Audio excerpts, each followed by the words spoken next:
ಕನ್ನಡ ನಾಡು, ಇದು ಕನ್ನಡಿಗರ ನಾಡಿಮಿಡಿತ.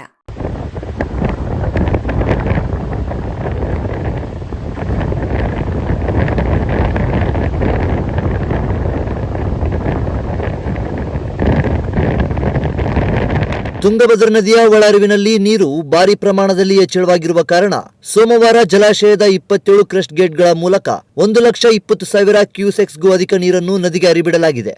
ತುಂಗಭದ್ರಾ ಜಲಾಶಯದಿಂದ ಹೆಚ್ಚಿನ ಪ್ರಮಾಣದಲ್ಲಿ ನೀರು ಹರಿಸಿದ ಹಿನ್ನೆಲೆ ಐತಿಹಾಸಿಕ ಹಂಪಿಯಲ್ಲಿ ತುಂಗಭದ್ರಾ ನದಿ ಅಪಾಯ ಮಟ್ಟ ಮೀರಿ ಹರಿಯುತ್ತಿದೆ. ನದಿ ತೀರದಲ್ಲಿ ಕೆಲ ಸ್ಮಾರಕಗಳ ಬಳಿ ನೀರು ಜಲಾವೃತವಾಗಿವೆ.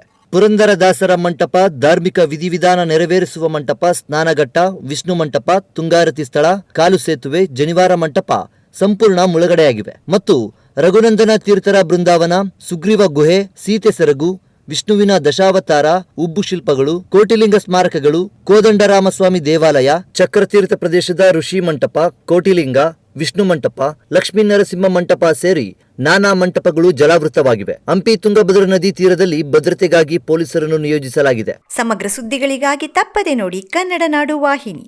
ಸಬ್ಸ್ಕ್ರೈಬ್ ಮಾಡಿಕೊಳ್ಳಲು ಕೂಡಲೇ ಪಕ್ಕದಲ್ಲಿ ಕಾಣುವ ಬೆಲ್ ಐಕಾನ್ ಕ್ಲಿಕ್ ಮಾಡಿ ನೋಟಿಫಿಕೇಶನ್ ಪಡೆಯಿರಿ.